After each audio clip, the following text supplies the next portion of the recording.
Jaylene and I were set up on a blind date, actually.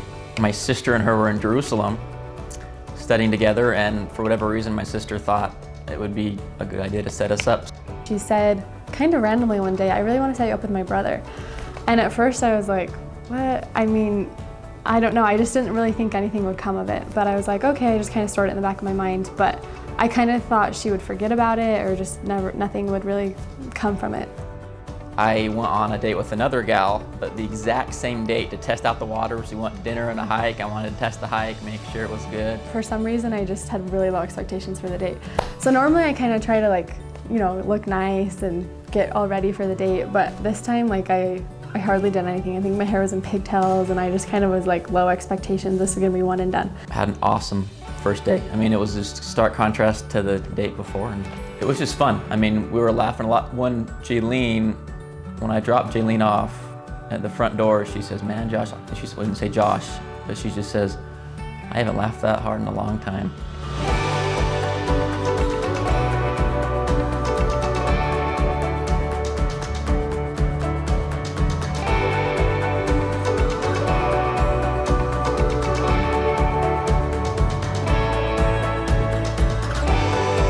Watching Jaylene interact with her family and just being with her more, a little more extended period of time instead of just a quick 2-hour date, and seeing more really what she was like, it just was more obvious to me that she was pretty spectacular. So we had really similar values, and we cared about the same things. She's the youngest of 12 kids.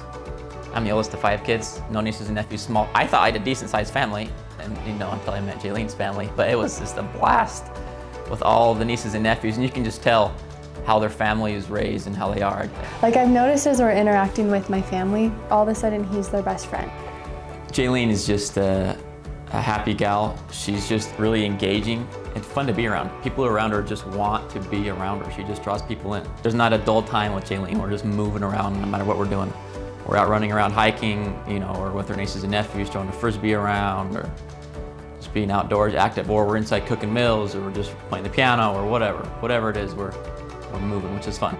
I just was like, he would be so fun to spend the rest of my life with, and he would be such a loving and kind husband and an amazing father. What made her think that I'd be a good spouse, but boy, am I grateful. Of course, I love Jaylene, and I'm just blessed to be able to know her, and I'm just excited to not have to say goodbye to her. And I'm a 40-minute commute, and every day, the closer we get, the harder it is to say goodbye. I'm just excited just to be with her. He helps me be a better person, and he really spending time with him and becoming a better friend to him. I feel like I've come closer to my Heavenly Father, and so that's maybe one thing I'm really looking forward to in marriage, is just being able to grow and develop with him and have a partner. I feel like he's gonna make it easier to choose the right. He's gonna make it easier to find the positive and be optimistic. And I know marriage is going to be hard, and everybody says it is, but I just think that life with Josh is going to be a whole lot easier and happier than life without him.